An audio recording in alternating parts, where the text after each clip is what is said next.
mas pipiliin ko namang iboto yung mga sinasabing pinabili ng suka kaysa doon sa mga balimbing na wala namang napatunayan kahit pabalik-balik dyan sa Senado. Eh kung meron silang napatunayan sana at magagaling sila na gusto pa rin bumalik sa Senado, eh sana hindi na mahirap ang sitwasyon ng Pilipinas. Wala na sana nag-a-abroad. Wala na sana yung mga umaasa, nakatanghod na mabigyan ng akap o ayuda. Kaya sa atin mga kaibigan, piliin natin ngayong eleksyon ang mga karapat-dapat, yung mga bagong muka, hindi yung mga balimbing na palipat-lipat. Walang loyalty sa kanilang partido. Pag walang loyalty sa partido, wala din silang loyalty sa taong bayan. Ibig sabihin, palabas lamang ho, pakitang tao lamang yung kanilang mga pangako tuwing kampanya. Pero pag sila ay inilukluk na ng taong bayan sa Senado o Kongreso, hindi na para sa kapakanan ng bayan ang kanilang iniisip, kundi pan sarili nilang kapakanan na lamang ho mga kaibigan. Ayan o, meron ng graduate, di ba? 6 na taon. Meron ng naka9 na taon. Yung line-up ng tropa ni PBBM, gusto na namang bumalik. Nagpahinga lang ng 3 taon, babalik na naman. Eh kung talagang magaling sila at gusto pa nilang bumalik uli, matino at magaling na sana ang bawat mamamayang Pilipino. Wala nang nag-a-abroad sana na katulad ho natin, nasa iba yung dagat, nagsusumikap at makapagpadala ng pera pabalik sa Pilipinas, mga kaibigan. Ano ho? Kaya kung ako sa inyo, ako boboto rin ako dahil kabahagi kami ng absentee voting ng mga mga mamamayang Pilipino nagtatrabaho at nagsusumikap sa iba yung dagat. Ano? Piliin natin yung mga bagong mukha. Oh? Yung mga bagong mukha na alam nating may paninindigan. Ito, bilib ako ha.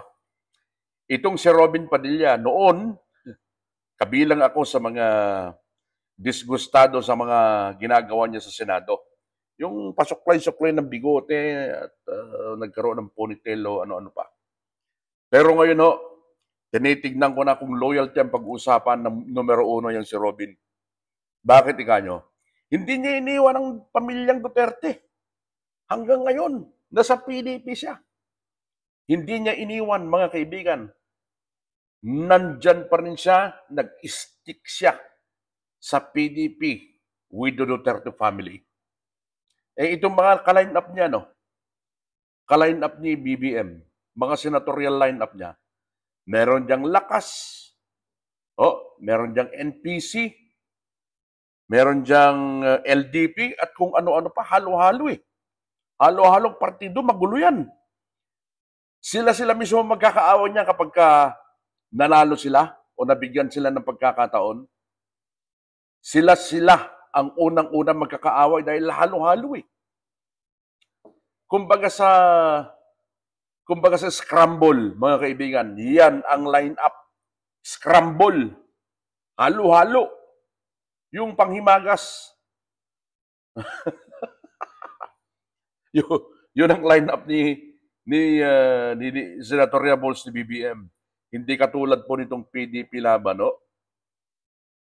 Huwag mong sasabihin pinabili lang ng suka ang mga ito. Dahil sino ba itong mga ito? Puro abogado yung mga yan. Ang hindi lang abogado dyan, mga kaibigan, si Philip Salvador. At yung isa pa, pero most of them, na nandyan po sa line-up ng inendorso ni VP Sara at ni dating Pangulong Rodrigo Duterte. Puro mga abogado yan. Puro matitinik na mga abogado yan. May mga experience sa politika ang mga yan, mga kaibigan. Kaya hindi mo sasabihin, BBM, Manong Bungit, na pinabili lang ng suka ang mga yan dahil ang pinibili ng suka, na naging politiko, itong si Manny Pacquiao, di ba? Meron ka siyang commercial na suka eh. Si Boy Suka. Kaya, wag mong sabihin, pinabili ng suka ang mga line-up ng mga senatoriables ng PDP Laban dahil mga matitinik na abogado ang mga nandyan sa pangunguna ni Congressman Rodante Marcoleta. Nandyan din si Atty. Vic Rodriguez. Mahaba rin ang karanasan nito sa politika dahil matagal din itong naging kapitan ng barangay dyan sa South Triangle sa Quezon City kung hindi ako nagkakamali. Si Atty. Lambino. Ayan yung bagong abogado, si Jimmy Bondok na sikat na singer, mga kaibigan.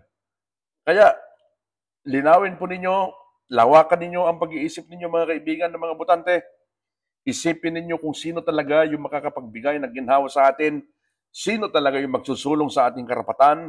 Tayo mga ordinaryong mga mamayan, kaming mga OFW, nagtatrabaho, nagsusumikap sa ibayong dagat.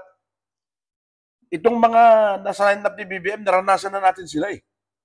Hindi lang 3 taon, hindi lang 6 na taon, hindi lang 9 na taon dahil after na graduate sila ng kanilang termino, after 3 years, bumabalik na naman sila eh. Bumabalik na naman sila. Meron bang ipinagbago ang Pilipinas? Wala naman, di ba? Buti pa nung panahon ni PRRD.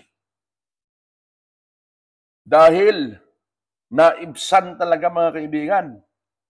Naibsan ang pagdami ng mga gumagamit na nagtutulak ng droga. Yan naman ang katotohanan eh. Kasi kung hindi nangyari yun, magiging narco state ang Pilipinas. Katulad ngayon, wala lang si PRRD kung saan-saan na naman nakakahuli, kung saan-saan na naman nakakasamsam ang mga otoridad natin ng bulto-bulto at milyong-milyong halaga ng shabu. Meron dyan sa Bacolod, meron dyan sa Parañaque, meron dyan sa Northern Luzon, at kung saan-saan na naman, mga kaibigan. Saan-saan na naman nakakasabat, nakakasamsam ng droga ang ating mga kapulisan dahil bumabalik na naman sila. Bumabalik na naman sila dahil lalamya-lamya kasi ang liderato, mga kaibigan. Kaya doon tayo sa tunay, doon tayo sa matatag, doon tayo sa tigasin. Ay sus, ang inaabangan po nating isa, mga kaibigan. Manipis to eh, manipis tong gobyerno to eh. Anong ibig sabihin ng manipis? Balat sibuyas. Eto, nagbibiro lang si PRRD doon sa launching kick-off ng senatorial lineup ng PDP Laban dyan sa Club Filipino, dyan sa San Juan. Nagbibiro lang siya na ipapapatay niya ang mga senador upang maipwesto ang siyam na kandidatong pambato ng PDP Laban sa May 12, 2025 senatorial race. Inaabangan ko ito na merong rito eh. Merong atakdog na naman ang administrasyon at gagawing issue ito. Hindi malayo mangyari yan, mga kaibigan. Yun ang inaabangan ko eh. Sa proclamation rally ng PDP Senatorial Bets dyan nga po sa Club Filipino, dyan sa San Juan, Kamakalawa, sinabi ng dating Pangulong Duterte na marami kasi ang senador kaya't ang dapat gawin ay patayin ng mga ito upang may mabakanteng pwesto. Ayon kay Pangulong Duterte, makapatay lamang sila ng 15 senador ay makakapasok na silang lahat. Pero ang lahat po na yan ay pagbibiro, mga kaibigan. Pero ang iniisip ko po, dahil nga nasa opensiba ang mga kasapakat ng administrasyon, talagang bubugbugin nila at bubugbugin ang pamilya Duterte. Tignan mo itong si BP Sara. Yung pinakahuli, yung rekomendasyon ng NBI, mga kaibigan. NBI na siyempre susunod sa utos ng Pangulo. Sino bang nagtalaga kay Jimmy Santiago? Si Pangulong BBM. Alangan namang susuwagin niya yun, mga kaibigan. At sino bang nagtalaga sa DOJ Secretary? Si Boying Remulla na puro press release din lang naman. Puro press release. Bakit ika nyo?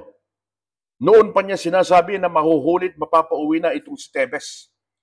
Yung congressman ng Negros Oriental na sinasabing siyang hinihinalang pumatay doon kay Governor Digamo na siyang nasa likod ng pagkakapatay kay Digamo. Halos ilang taon na. Alam na nila kung nasa Timor-Leste. Puro press release noon si Boying Remulla. Ay, malapit na yung, iuwi yan. Nandiyan na. Ilang buwan, ilang linggo, ilang buwan, ilang taong ka na naghintay. Hanggang ngayon, wala pa. Puro press release. Ngayon, puro press release. Oh, nasa ilalim niya ang NBI. Pareho silang itinalaga ni BBM, ni Manong Bonget. Anong aasahan natin? Sa bagay, yung rekomendasyon ng NBI, nakakasuhan nga itong si BP Sara ng DOJ, matagal nang inaasahan yun ni BP Sara. Wala kang asahang patas na pagtrato. Dahil gusto nilang iganon talaga yung mga Duterte.